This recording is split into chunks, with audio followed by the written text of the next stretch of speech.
వీరు బాలస్వామి జెడ్పిహెచ్ఎస్ పెద్దమందిరి పాఠశాలలో గణిత ఉపాధ్యాయునిగా పనిచేస్తున్నాను. ఈరోజు 10వ తరగతి విద్యార్థుల కొరకు 10వ తరగతిలో ఉండేటటువంటి 14 అధ్యాయాలలో ఒక అధ్యాయం అయినటువంటి సాంఖ్యాక శాస్త్రాన్ని సులభంగా పరీక్షల్లో విద్యార్థులు చేయటకు అవసరమైనటువంటి సూచనలను ఆ సమస్యలను సాధించడానికి సులువుగా అర్థమయ్యే విధంగా చెప్పడానికి ప్రయత్నం చేస్తాను. మరి మొట్టమొదటగా FA4 పరీక్ష నిర్వహణ చేసినప్పుడు ఉపాధ్యాయుడు ఒక 15 మంది విద్యార్థులు ఉన్నటువంటి తరగతి గదిలో వాడి యొక్క మార్కుల వివరాలను తెలియజేయమంటే విద్యార్థులు తెలియజేసిన మార్కుల వివరాలు ప్రతి విధంగా ఉన్నాయి. మరియు 5, 7, 8, 9, 10, 12, 18, 20 ఈ రకంగా మార్కులు చెప్పడం జరిగింది. ఈ విధంగా విద్యార్థులు తెలియజేసినటువంటి ఈ మార్కుల విధానాన్ని మనం దత్తాంశంగా తీసుకుంటాం. ఈ విధంగా ఇచ్చినటువంటి దత్తాంశము 2 రకాలుగా ఉంటుంది. ఒకటి ఆవర్గీకృత దత్తాంశం, రెండవది వర్గీకృత దత్తాంశం. ఈ విధంగా ఇచ్చినటువంటి దాన్ని ఆవర్గీకృత దత్తాంశంగా తెలియజేస్తాం. ఇక్కడ ఇచ్చినటువంటి మార్కుల విధానాన్ని మరియు 0 నుంచి 5 మార్కులు, 5 నుంచి 10 మార్కులు, 10 నుంచి 15 మార్కులు, 15 నుంచి 20 మార్కులు వచ్చినటువంటి వారు ఎంతమంది అని చెప్తే ఇక్కడ 0 నుంచి 5 వచ్చినటువంటి వాళ్ళు ఒకరున్నారు. 5 నుంచి 10 మార్కులు వచ్చిన వాళ్ళు ఒక 4 ఉన్నారు. 10 నుంచి 15 మధ్యలో వచ్చిన వాళ్ళు ఒకరున్నారు. 15 నుంచి 20 మధ్యలో వచ్చిన వాళ్ళు 2 ఉన్నారు. ఈ రకంగా తెలియచేయడాన్ని వర్గీకృత దత్తాంశంగా తెలియజేస్తాను.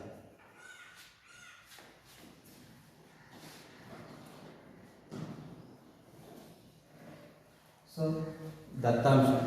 దత్తాంశం అనేది ఆవర్గీకృత దత్తాంశం, వర్గీకృత దత్తాంశంగా 2 విధాలుగా వేయబడింది. ఒకటేమో అన్గ్రూప్డ్ డేటా, గ్రూప్డ్ డేటా. ఈ ఆవర్గీకృత దత్తాంశంలో అంతర్గణితం సగటు, మధ్యగతం, బాహుళకం, అర్థమెటిక్ మీన్, మీడియన్, మోడ్ ఈ రకంగా ఆవర్గీకృత దత్తాంశంలో మరి సగటుకు సూత్రము రాశుల మొత్తము బై రాశుల సంఖ్య. దీన్ని సరాసరి, సగటు అని పేర్లతో కూడా పిలవడం జరుగుతుంది. మరి సగటుకు సూత్రాన్ని మనం చెప్తే రాశుల మొత్తము బై రాశుల సంఖ్య.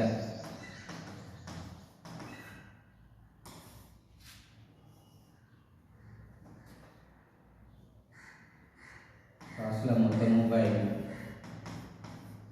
రాశుల సంఖ్య.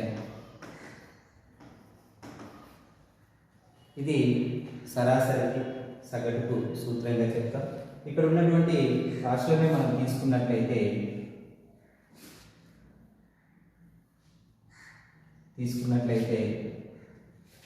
5 plus 7 plus 8 plus 9 plus 10 plus 12 plus 18 plus 20 by రాశులను ఎంచుకున్నట్లయితే ఇక్కడ మనం 1, 2, 3, 4, 5, 6, 7, 8 ఈ విధంగా రాశుల సంఖ్యను వేయడం జరుగుతూ ఉంది. వీటన్నిటిని కూడా 21, 18, 38, మరి 12, 50, 60, 69, 77, 84, 89. సో 89/8. సో 8తో భాగిస్తే వచ్చేదే ఈ రాశుల యొక్క సగటు అవుతుంది. ఈ విధంగా పరీక్షల్లో మరి రాశులను ఇచ్చినప్పుడు సగటుని ఈ విధంగా ఆవర్గీకృత దత్తాంశం ఇచ్చినప్పుడు సగటుని ఈ విధంగా కనుక్కోవాలి. మరి ఆవర్గీకృత దత్తాంశంలో మరొకటి అయినటువంటి మధ్యగతంను మనం ఏ విధంగా కనుక్కోవాలి?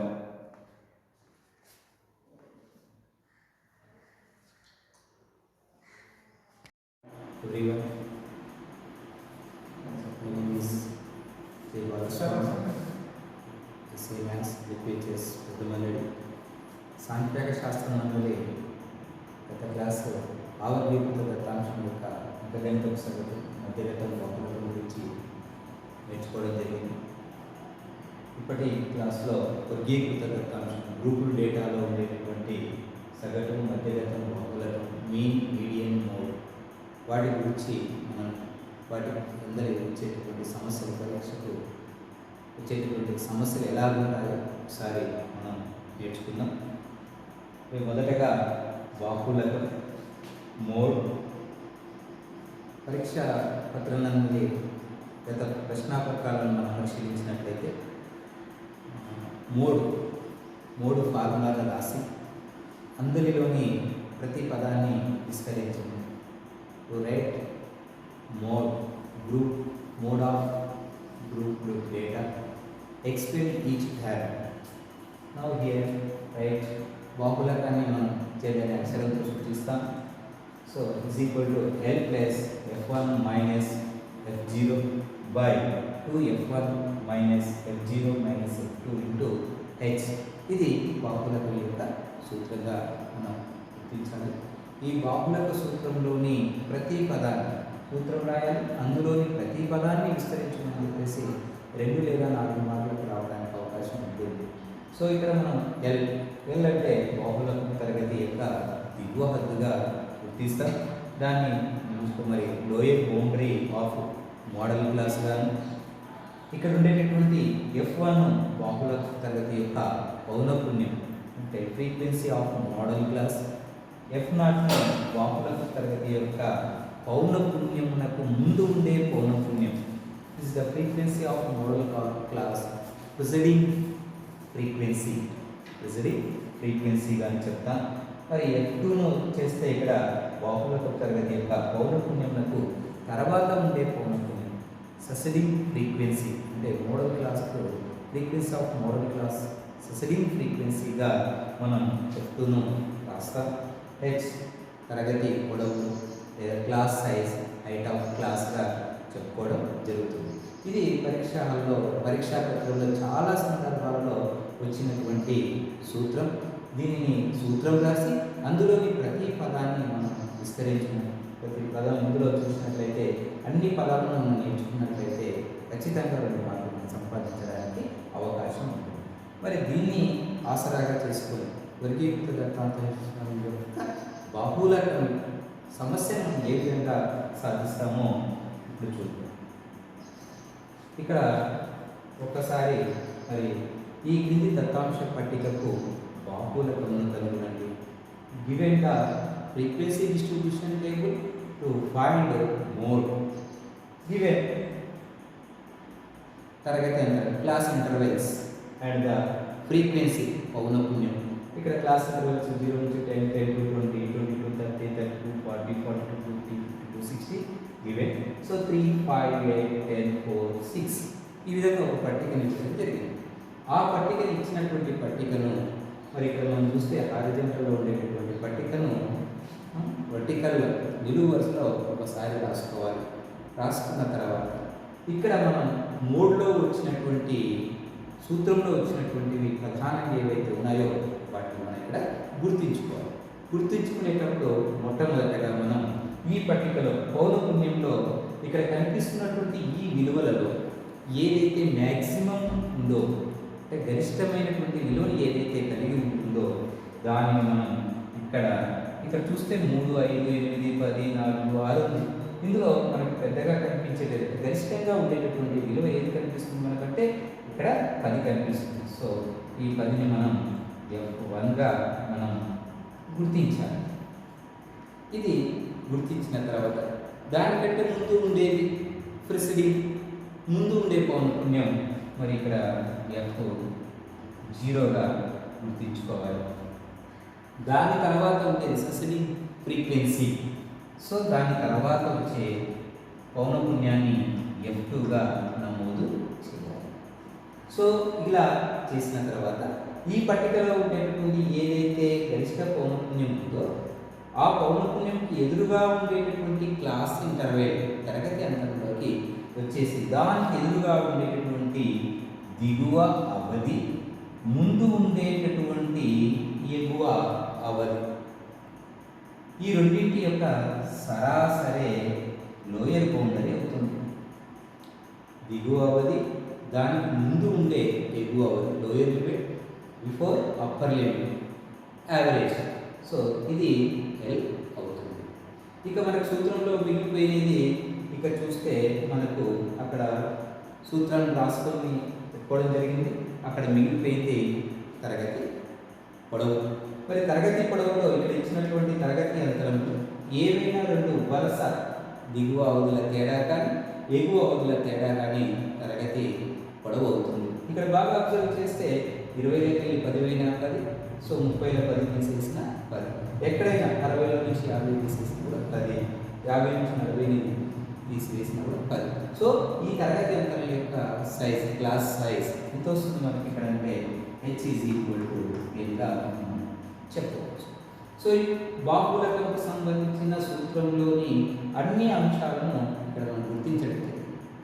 మరి ఇలా కేవలం ఇచ్చినటువంటి పట్టికలో వీటిని మాత్రం గుర్తించినట్లయితే మనకు ఒకవేళ 4 మార్కుల ప్రశ్న ఇచ్చినట్లయితే మినిమం మనకు 2 మార్కులు రావడానికి అవకాశం ఉంటుంది. కాబట్టి ఇచ్చిన వాటిలో మ్యాక్సిమం వాల్యూ గుర్తించాలి. F1, దాని ముందు ఉండేది F0, దాని తర్వాత ఉండేది F2. సో ఏదైతే మ్యాక్సిమం వాల్యూ గరిష్ట పౌనఃపున్యం కలిగిందో దానికి ఎదురుగా ఉండేటువంటి దిగువ అవధి, దానికంటే ముందు ఉండే ఎగువ అవధుల సరాసరిని లోయర్ బౌండరీ బహుళపు తరగతి యొక్క దిగువ హద్దుగా నమోదు చేస్తారు. అదేవిధంగా తరగతి అంతరం మనం తరగతి పొడవు మరి క్లాస్ సైజ్ h 10. ఈ విలువలను మరి మోడ్ బాహుళకం సూత్రమైనటువంటి z L plus F1 minus F0 by 2F1 minus F0 minus F2 into h సూత్రంలో ప్రతిక్షేపించాలి. ఒకసారి z L ముందుగా ఎదురు చేసి పెట్టుకున్నట్లయితే యావరేజ్ 30 ప్లస్ 30 ఫస్ట్ L చేసుకున్నాం. So 30 plus 30 by 2, so 60/2. So కొట్టేస్తే మనకు క్యాన్సిలేషన్ చేస్తే L. సో L విలువ 30 వచ్చేసింది. So z 30 plus bracket F1 ఇక్కడ ఎంత ఉంది టేబుల్లో 10 రాస్తాం మైనస్ నెక్స్ట్ ఏముంది F0 ఎంత 8 బై 2 ఇంటూ F1 ఎంత 10 మైనస్ F0 8 మైనస్ F2 ఎంత ఉంది ఇక్కడ 4 ఇంటూ మరి మనకు తరగతి పొడవు 10. సో ఆ పట్టికలో ఉండేటటువంటి విలువలను తీసుకొచ్చి ఈ సూత్రంలో మనం సారి ప్రతిక్షేపించినట్లయితే దాదాపుగా మనం లెక్క సులువుగా అయిపోవడానికి వచ్చేటట్టుగా తెలుస్తుంది. So 30 plus 10 minus 8 2 10 times 20 minus 8 minus 4 into 10. ఒకసారి 30 ప్లస్ 2 ఇంటూ 10 20 బై 20లో 8 పోతే 12 మైనస్ 4. మరొకసారి కూడా రాసుకుందాం. సో 30 ప్లస్ 20 బై 12లో 4 పోతే 8. సో ఇక్కడ ఉండేటటువంటి లోయర్ బౌండర్ని ఏమాత్రం కూడా దీనికి ఇది చేయకుండా అలాగే ఉంచుకోండి. 20ని మరి 8తో భాగించండి. సో 8 గంటల 16. ఇక ఇక్కడ నుంచి పొద్దుగావటి తీసుకుంటే మరి 10 లేకపోతే 4. ఇక్కడ అక్కడ ఒకటి వెళ్ళిపోయింది కాబట్టి ఒకటి మిగులుతుంది, ఒకటి పోతే 0. సో పోదు కాబట్టి మరి 8తో 4 పోదు కాబట్టి ఒక పాయింట్ పెట్టుకుంటే 0, 8 అయితే 40. సో ఎంత వచ్చింది మనకి అక్కడ 2.5. సో మనం ఒకసారి గమనిస్తే మరి L is equal to Z is equal to 30 plus 2.5. So మరి ఈ రెండింటిని కలిపినట్లయితే 32.5 అంటే ఇచ్చినటువంటి పట్టికకు ఆ బహుళకం కనుక్కుంటే మనకి ఎంత వచ్చింది 32.5. ఈ విధంగా పరీక్షా హాలు పత్రం నందు ఇలాంటి లెక్కలు మరి తరగతి అంతరాలు మారుతూ వాటి యొక్క పౌనపుణ్యాలు మారుతూ కూడా మనకు లెక్కలు వస్తాయి. వాటిని మీరు మీ టెక్స్ట్ బుక్లో కానీ ఇదివరకు వచ్చినటువంటి ప్రశ్నాపత్రంలోని లెక్కలను మీరు చేసినట్లయితే బహుళకాన్ని ఈజీగా కనుక్కోవడానికి అవకాశం ఉంటుంది. ఖచ్చితంగా పరీక్షలో దీన్ని బాగా నేర్చుకుని టేబుల్కి మార్క్స్ వస్తాయి, ప్రిన్సిపల్కి వస్తాయి, ఈ మొత్తం ప్రొసీజర్ చేస్తే మార్క్స్ వస్తాయి. మరి బహుళకం ఈజీగా చేయడానికి మీరంతా చేస్తారని మరి దీని మీద కొన్ని ప్రశ్నలను కూడా మీరు సాల్వ్ చేసినట్లయితే పరీక్షలో మరి బహుళకం ప్రాబ్లంకి మార్కులు పొందే విధంగా మీరు. హాయ్ ఎవ్రీవన్, ఈరోజు 10వ తరగతిలోని సాంఖ్యాక శాస్త్రం స్టాటిస్టిక్స్లోని వర్గీకరింపబడినటువంటి మధ్యగతం గురించి మనం ఒకసారి డిస్కస్ చేస్తాం. సో మీడియం, మరి మీడియంకి సంబంధించి పరీక్షా ప్రశ్నాపత్రంలో ఏ విధంగా మనకు ప్రశ్నలు ఇస్తారో ఒకసారి చూద్దాం. ఈ క్రింద ఇవ్వబడినటువంటి దత్తాంశ పట్టికకు మధ్యగతం కనుక్కోండి అని ఒక టేబుల్ ఇవ్వడం జరుగుతుంది. అదేవిధంగా మరి ఈ క్రింద ఇవ్వబడిన పట్టికకు దత్తాంశం కనుక్కోమని మధ్యగతాన్ని ఎట్లయితే ఇచ్చాడో మధ్యగతం యొక్క ప్రిన్సిపుల్ను రాసి అంటే సూత్రములు రాసి అందులోని ప్రతి పదాన్ని విస్తరించుము అంటారు. Grouped data, median of grouped data, explain each term అని పరీక్షలో 2 మార్కుల కానీ 4 మార్కుల కానీ ఇవ్వడం జరుగుతుంది. సూత్రం రాయాలి. Medium L+n/2 -CF/F × H. సూత్రం రాసి ఇందులోని ప్రతి పదాన్ని మనం విస్తరించాల్సి ఉంటుంది. L అంటే lower boundary of medium class, మధ్య తరగతి యొక్క దిగువ హద్దు. N అంటే పౌనపుణ్యాల మొత్తం, sum of all frequencies. CF cumulative frequency, సంచిత పౌనపుణ్యం. F పౌనపుణ్యం ఫ్రీక్వెన్సీ. H తరగతి యొక్క పొడవు, క్లాస్ సైజ్. సో ఈ రకంగా ప్రతి పదాన్ని కూడా మనం వివరించినట్లయితే 2 మార్కులు సులువుగా మధ్యగతం వర్గీకరించబడినటువంటి మధ్యగతం ద్వారా మనం పొందడానికి అవకాశం ఉంటుంది. కాబట్టి దీని ప్రిన్సిపుల్ రాయాలి, అందులోని ప్రతి పదాన్ని కూడా మనం విస్తరించే విధంగా కూడా నేర్చుకుంటే మనం 2 మార్కులు పొందడానికి అవకాశం ఉంటుంది. సో అదేవిధంగా మరి దత్తాంశ పట్టిక ఇచ్చినప్పుడు medium given the frequency distribution table to find medium మనం ఎలా కనుక్కోవాలి. ఇచ్చినటువంటి లెక్కలో మరి తరగతి క్లాస్ ఇంటర్వెల్స్, పౌనపుణ్యం ఫ్రీక్వెన్సీ, అదనంగా మరొకటి సంచిత పౌనపుణ్యం క్యుములేటివ్ ఫ్రీక్వెన్సీ. మరి క్యుములేటివ్ ఫ్రీక్వెన్సీ అంటే ఏమిటి? ఇక్కడ ఇచ్చినటువంటి పౌనపుణ్యంలోని ప్రతి రాశిని కలుపుకుంటూ వెళ్ళాలి. సో ఇప్పుడు ఇక్కడ ఉండేటటువంటి దాంట్లో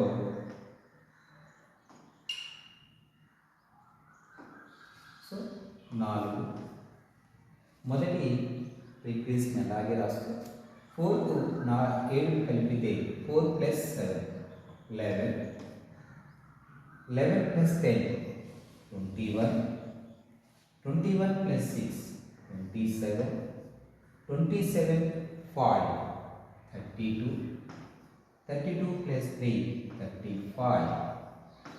ఈ విధంగా పౌనపుణ్యాన్ని, మొదటి పౌనపుణ్యాన్ని అదే విధంగా ఉంచుతూ తర్వాత వచ్చే పౌనపుణ్యాలను కలుపుతూ వెళ్తే ఈ సంచిత పౌనపుణ్యం వస్తుంది. సో ఈ పట్టికలో కేవలం ఇది రాసినా కూడా మనకు 1 మార్కు రావడానికి అవకాశం ఉంటుంది.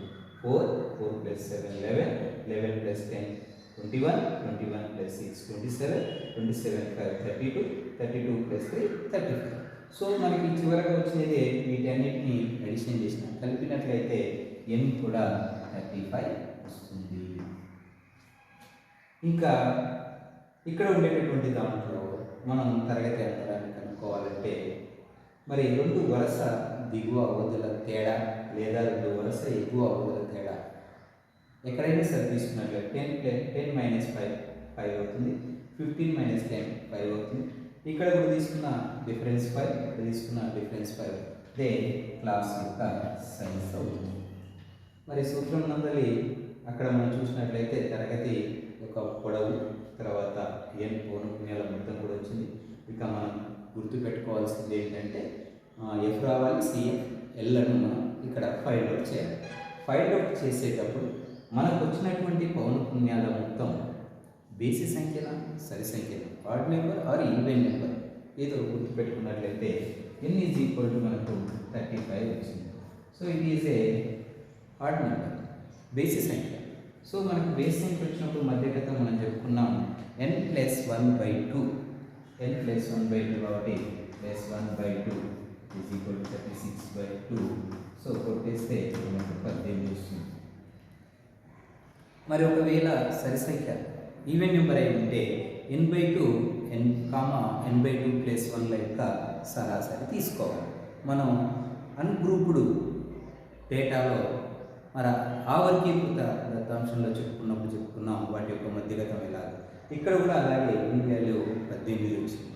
అంటే ఇక్కడ 35 + 1/6 18. అంటే n అనేది n ఈజ్ ఆడ్ నెంబర్ అయినప్పుడు మరి n+1/2 ఈ దాని ప్రకారంగా 18. మరి ఇక్కడ ఇచ్చినటువంటి సంచిత పౌనఃపున్యంలో 18 అనేది ఎక్కడి వరకు ఇచ్చినటువంటి ఈ విలువల్లో ఎక్కడ ఉంటుందో మనం ఒకసారి చూడాలి. ఇక్కడ చిన్నది 18 కంటే ఇంకా చిన్నది ఇక్కడ. సో 21, అక్కడ 18 అనే విలువ 21లో ఉండడానికి అవకాశం ఉంటుంది. ఎక్కడైతే ఉంటుందో దానికంటే ముందు ఉండేది సిఎఫ్ క్యూములేటివ్ ఫ్రీక్వెన్సీగా నమోదు చేసుకుంటాం. ఎక్కడైతే ఉంటుందో దానికి ఎదురుగా ఉండేది ఎఫ్గా నమోదు చేసుకుంటాం. సింపుల్గా మనం ఈ రకంగా గుర్తుపెట్టుకుంటే సిఎఫ్ క్యూములేటివ్ ఫ్రీక్వెన్సీని ఐడెంటిఫై చేసిన వాళ్ళు మొత్తం ఎఫ్ను కూడా ఐడెంటిఫై చేసిన వాళ్ళు అవుతాం. ఇక్కడ ఉండేటటువంటి ఆడ్ ఈవెన్ నెంబర్ను బేస్ చేసుకొని సిఎఫ్ కానీ ఎఫ్ కానీ చెప్తాం. ఎక్కడైతే ఫ్రీక్వెన్సీ ఎఫ్ వచ్చిందో దానికి ఎదురుగా ఉండేటటువంటి ఏదైతే ఉందో lower limit before upper limit వాటి యొక్క యావరేజే ఎల్ అవుతుంది. సో దీని ప్రకారంగా మనకు ఇక్కడ ఉండేటటువంటి దాదాపుగా మనకు సూత్రంలో ఉండేటటువంటి అన్ని విలువలు కూడా మనకి వచ్చేసినట్లయితే ఎల్ వచ్చేసింది. ఎల్ అంటే సరాసరి మనం చెప్పుకుంటున్నాం L is equal to 10 + 10/2. So 20/2. So cancel చేస్తే మనకు ఎల్ 10. సో ఇక్కడ ప్రతిక్షేపిస్తే మధ్యగతం సూత్రం మళ్ళీ చెప్పుకున్నాం ఎల్ + n/2 - cf/f × h. దీనిలో ప్రతిక్షేపిస్తే మరి ఎల్ అనేది ఇక్కడ 10 + n/2 35/2 minus CF already 11 table ద్వారా పట్టిక ద్వారా మరి ఎఫ్ 10 ఇంటూ తరగతి పొడవు 5.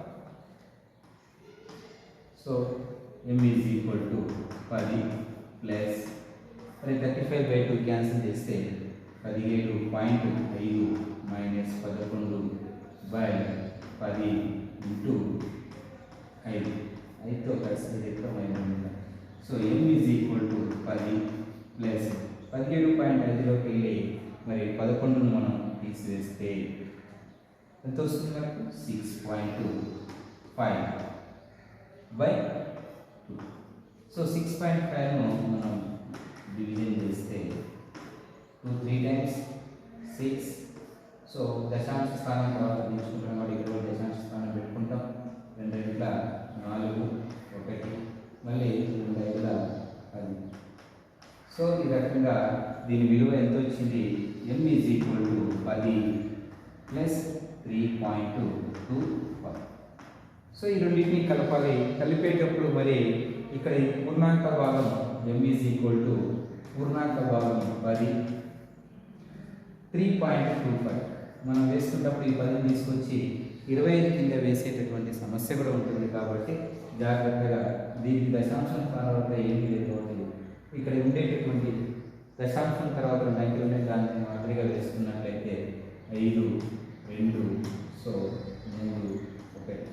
సో మధ్యగతం మనం 13.25 అని చెప్పేసి ఇక్కడ మనం చెప్పడానికి అవకాశం ఉంటుంది.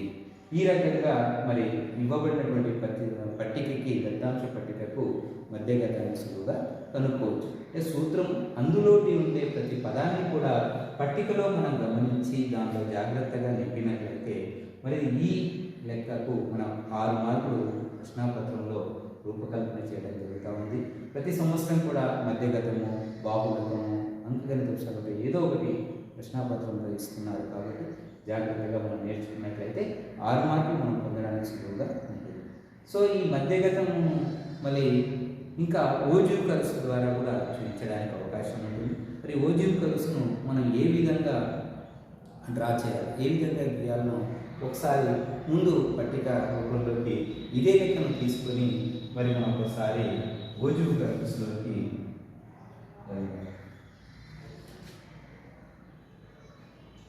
సో ఇదే లెక్కను తీసుకుందాం. ఇదే లెక్కను తీసుకుంటే మరి తరగతి అంతరం రాసుకోవడం జరిగింది.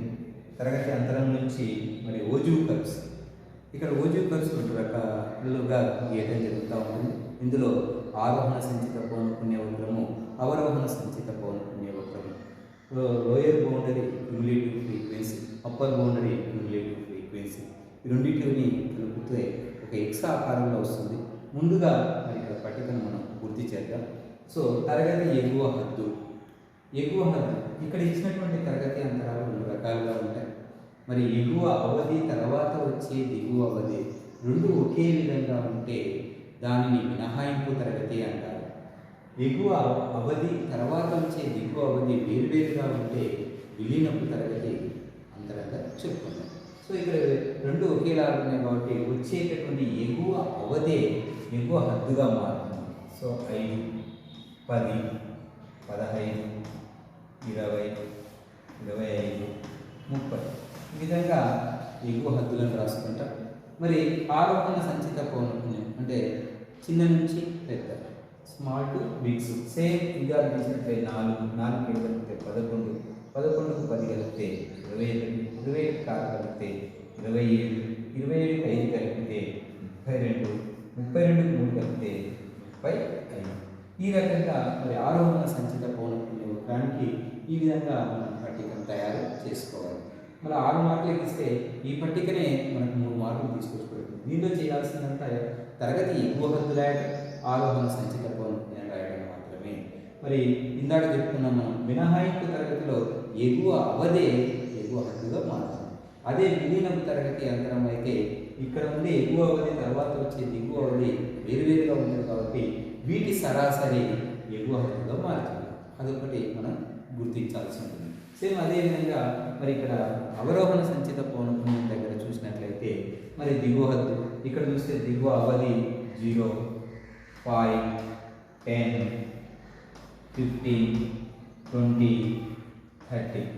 సో ఇది దిగువ హద్దుగా వచ్చింది. మరి అవరోహణ సంచిత పౌనఃపున్యంలో మనం గుర్తుపెట్టుకోవాల్సిందంటే పైన అన్నీ కలుపుకుంటూ వెళ్ళడం వల్ల ఎక్కడో దగ్గర మనం కన్ఫ్యూజన్ కావడానికి అవకాశం ఉంది. ఇక్కడైతే పైనుంచి కిందికి కలుపుకుంటూ వచ్చాం. ఇక్కడ మనం చేయాల్సింది అవరోహణ సంచిత పౌనఃపున్యంలో క్రింది నుంచి పైకి కలుపుకుంటూ వెళ్ళండి. ఇక్కడ 3, 3కి 5 కలిపితే 8, 8కి 6 కలిపితే 14, 14కి 10 కలిపితే 24, 24కి 7 కలిపితే 31, 31కి 4 కలిపితే 35. సో ఈ రకంగా అవరోహణ సంచిత పౌనఃపున్యం పట్టికను కూడా మనం ఇక్కడ తీసుకోవడం జరిగింది. మరి ఇది తీసుకునేటప్పుడు మనం పట్టికలో గ్రాఫ్లో తీసుకునేటప్పుడు వీటిని మరి ఎగువ హద్దు, ఆరోహణ సంచిత పౌనఃపున్య వక్రం ఇక్కడ ఇది x అక్షం మీద, ఇది y అక్షం మీద తీసుకునేటట్టు తీసుకోవాలి. 5, 4, 10, 11, 15, 21, 20, 27, 25, 32, 30, 35. సో అవతల కూడా మరి తరగతి దిగువ హద్దులో 0, 35, 5, ఇక్కడ మనం ఒకసారి రాసుకుంటే 5, 4 అలాగే 10, 11, 15, 21, 20, 27, 25, 32, 30, 35. సో ఈ రకంగా మరి ఎగువ హద్దులను మనం x అక్షం మీద, వాటికి సంబంధించిన ఆరోహణ సంచిత పౌనఃపున్యాన్ని y అక్షం మీద తీసుకోవాలి. అదేవిధంగా ఇక్కడ తీసుకుంటే 0, 35, సో 5, 31, 10, 24, 15, 14, 20, 8, 30, 3. ఈ బిందువులను మరి గ్రాఫ్లో మనం పొందుపరచాల్సి ఉంటుంది. వీటిని బేస్ చేసుకొని మనం గ్రాఫ్ను గీయాల్సి ఉంటుంది. గీయాలి అంటే మనకి ఇక్కడ బిందువులు ముందుగా తెలిసి ఉండాలి.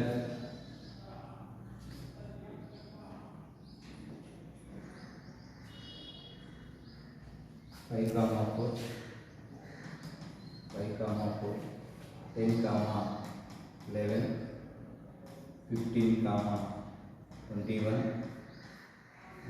20, 27, 25, 32, 30, 35. సో ఇది మనకి ఆరోహణ సంచిత పౌనఃపున్యం. ముందు వాటిని ఒకసారి మనం చూద్దాం. నెక్స్ట్ ఉండేది 0, 35, 5, 31, 10, 24, 15, 14, 20, 8, 30, 3. ఇవి పాయింట్స్. మరొకసారి మనకి ఇక్కడ విజువల్గా కనిపించడం కాబట్టి ఇక్కడ రాసేసుకున్నాం. ఇక్కడ మరి హద్దులు, తరగతి హద్దులు, మరి ఇక్కడ సంచిత పౌనఃపున్యం. సో ఆరోహణ సంచిత పౌనఃపున్యం, అవరోహణ సంచిత పౌనఃపున్యం అంటే lower cumulative frequency, upper cumulative frequencies ఉంటాయి. ఇక్కడ మనకు ఉండేటటువంటి దాంట్లో తరగతి హద్దు lower boundary, upper boundary. So ascending frequency సంచిత పౌనఃపున్యం. ఇప్పుడు మధ్యఘటనకు సంబంధించినటువంటి విలువ కనుగొనడానికి ఓజీవ్ కర్వ్స్ ద్వారా ఏ విధంగా కనుక్కోవాలో ఒకసారి చూద్దాం. మరి తరగతి హద్దులను, ఎగువ హద్దులు కానీ దిగువ హద్దులు కానీ, లోయర్ బౌండరీస్, అప్పర్ బౌండరీస్ని x అక్షం మీద తీసుకోవాలి. అలాగే y అక్షం మీద cumulative frequencies, less than cumulative frequencies and greater than cumulative frequencies తీసుకోవాలి. సో ఇక్కడ మనం లెస్ దెన్ క్యుములేటివ్ ఫ్రీక్వెన్సీస్ను ఒకసారి అబ్జర్వ్ చేస్తే 5 నుంచి 4. సో మొదటిది x మీద కాబట్టి x మీద 5, 4 అంటే ఇక్కడ ఉండేటటువంటి చిన్న స్మాల్ 10 లైన్స్ ఉంటాయి. మరి each and 2 lines carries 1 mark, 1 యూనిట్గా మనం అనుకుంటే దాదాపుగా ఇక్కడ ఉండడానికి అవకాశం ఉంటుంది. అలాగే నెక్స్ట్ 10 to 11. సో 10 అనేది x అక్షం మీద, 11 అంటే అది తర్వాత చిన్నగా 2 గీతలు కలిపితే 1, సో అది 11. అదేవిధంగా 15 నుంచి 21, 15 అనేది x అక్షం మీద, 21 అనేది ఈ విధంగా స్ట్రైట్గా వెళ్తే సో 21 ఈ విధంగా వెళ్ళిపోతుంది. అలాగే 20 నుంచి 27, 20 x అక్షం మీద 27 అంటే 25 తర్వాత ఒక చిన్న స్మాల్ 4 లైన్స్ ఆ విధంగా తీసుకుంటాం. నెక్స్ట్ 25 to 32, 25, 32, 30 తర్వాత ఒక 4 లైన్స్ ఈ రకంగా యాడ్ చేస్తాం. నెక్స్ట్ 30 నుంచి 35, 30, 35 అంటే ఇక్కడ. సో ఈ రకంగా ఐడెంటిఫై చేసాం. 5, 4, 10, 11, 15, 21, 20 నుంచి 27, 25 నుంచి 32, 30 నుంచి 35 ఈ బిందువులను గుర్తించడం జరిగింది. మరి ఈ బిందువులన్నింటినీ ఒక సరసమైనటువంటి వక్రంతో ఈ విధంగా ఒక సన్నని వక్రంతో కలిపితే ఇదే మనకు ఆరోహణ సంచిత పౌనఃపున్య వక్రం, లెస్ దెన్ క్యుములేటివ్ ఫ్రీక్వెన్సీ. దీన్ని ఆరోహణ సంచిత పౌనఃపున్య వక్రంగా మనం చెప్పుకుంటాం. ఆరోహణ సంచిత పౌనఃపున్య వక్రం, పౌనఃపున్య వక్రం అని చెప్తున్నాం. ఇది సో నెక్స్ట్ అవరోహణ సంచిత పౌనఃపున్య వక్రాన్ని గీసేటప్పుడు మరి అందరి వచ్చినటువంటి బిందువులను మనం గమనిస్తే సో దిగువ హద్దు దానికి ఉన్నటువంటి అవరోహణ సంచిత పౌనఃపున్యాలను తీసుకుంటే ఎక్స్ అక్షం మీద 0 నుంచి 35, సో 0 ఎక్స్ అక్షం మీద, 35 వై అక్షం మీద, మరి 5 31, 5 అనేది ఎక్స్ అక్షం ఇక్కడ ఉంది, 30కి వెళ్ళాలి. ఈ విధంగా వెళ్తే 30 తర్వాత చిన్నగా స్మాల్ లైన్స్ ఉంటాయి, అక్కడ ఒక డాటెడ్ పాయింట్స్ పెట్టుకుంటా. 10 to 24, 10 అనేది ఎక్స్ అక్షం మీద, మరి 24, సో 20 నుంచి స్మాల్ ఎయిట్ లైన్స్ 24. అలాగే 15 నుంచి 14 అంటే దాదాపుగా 10 నుంచి 8 లైన్స్ ఈ రకంగా తీసుకోవడం జరుగుతుంది. అలాగే 20 to 8, 28 అంటే 5 తర్వాత 6 లైన్స్ ఈ రకంగా తీసుకుంటా. 30 నుంచి 3, 25,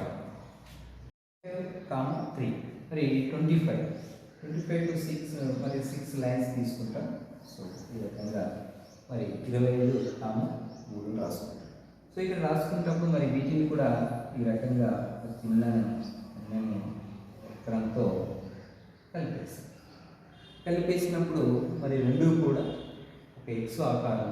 సో ఇది అవరోహణ సంచిత పౌనఃపున్య, అవరోహణ సంచిత పౌనఃపున్య ఒక గ్రేటర్ దాన్ క్యూములేటివ్ ఫ్రీక్వెన్సీగా చెప్తారు. మరి రెండు ఒకదానికొకటి ఇంటర్సెక్ట్ చేయించుకునేటటువంటి పాయింట్ దాదాపుగా ఈ విధంగా ఇంటికి గీసి చూపిస్తే దాదాపుగా మరి 10-15 మధ్యలో మనకు రావడం జరిగింది. దీన్నే మనం మీడియంగా చెప్పుకుంటాం. సో మరి ఇక్కడ గీసినటువంటి వచ్చినటువంటి మీడియం కూడా దాదాపుగా 13 పాయింట్ సంథింగ్ వచ్చింది. అలాగే ఇక్కడ చేసినటువంటి లెక్క ద్వారా కూడా మనం ఇందాక లెక్క చేస్తే కూడా 13.2 అంటే మనం లెక్క ద్వారా చేసిన మధ్యగతం కానీ ఓజు ఖర్చు ద్వారా వచ్చేటటువంటి మధ్యగతం కానీ ఒకే విధంగా ఉండాలి. ఏమైనా చిన్న విలువలు మనం పొరపాటుగా రాసుకున్నట్లయితే అక్కడ వచ్చే మధ్యగతం ఈ మధ్యగతంలో తేడా కనిపిస్తుంది. వాటి పరీక్షలో మధ్యగతం ఒక్కొక్కసారి పట్టిక ద్వారా కనుక్కోమని చెప్పవచ్చు, లేదా ఓజు కరువు ద్వారా కూడా మధ్యగతాన్ని కనుక్కోమని చెప్పవచ్చు. సో మనం ఓజు కరువు ద్వారా అడిగేటప్పుడు అకాడమిక్ స్టాండర్డ్లో ఉన్నటువంటి విజువలైజేషన్ అండ్ రిప్రజెంటేషన్స్లో భాగంగా ప్రాతినిధ్యపరచడం దృశ్యీకరణంలో భాగంగా మనం ఓజు ఖర్చులో ఉండేటటువంటి దాని ద్వారా మధ్యగతం కనుక్కుంటాం. కేవలం ప్రాబ్లమ్ సాల్వింగ్ ద్వారా కనుక్కోమంటే మనకు వచ్చినటువంటి ఈ రకంగా చేస్తాం. ఈ రకంగా ఇందులో మనం తరగతి అంతరాలను మినహాయింపు తరగతి అంతరాలు తీసుకొని చేయడం జరిగింది. పరీక్షా హాల్లో మినహాయింపు తరగతి అంతరాలు ఇవ్వచ్చు, లేదా విలీనపు తరగతి అంతరాలు ఇవ్వచ్చు. ఏది ఇచ్చినప్పటికీ కూడా చేసేటటువంటి విధానంలో మనం జాగ్రత్త పడి ఇక్కడ సూత్రం నందు చేసేటటువంటి లెక్కలో జాగ్రత్తగా ఆ సూత్రంలో ఉండే విలువలను గుర్తించినట్లయితే దాదాపుగా ఈ సమస్యను చేయడానికి ఈజీగా ఉంటుంది. ఒకవేళ ఓజు కరువుతో చూసినట్లయితే మనకు ఉండేటటువంటి దాంట్లో మరి తరగతి ఎగువ హద్దు బౌండరీ, మరి తర్వాత ఆరోహణ సంచిత పౌనఃపున్యం less than cumulative frequency upper boundaries ఇవి రెండు రాసుకొని మరొక అవరోహణ సంచిత పౌనఃపున్యం రావాలనుకున్నప్పుడు ఆ వక్రం రావాలనుకున్నప్పుడు మరి లోయర్ బౌండరీ తర్వాత లెస్ దెన్ ఇది గ్రేటర్ దెన్ క్యూములేటివ్ ఫ్రీక్వెన్సీ రాసుకొని వీటి యొక్క పాయింట్స్ జాగ్రత్తగా మనం రాసుకున్నట్లయితే రాసుకొని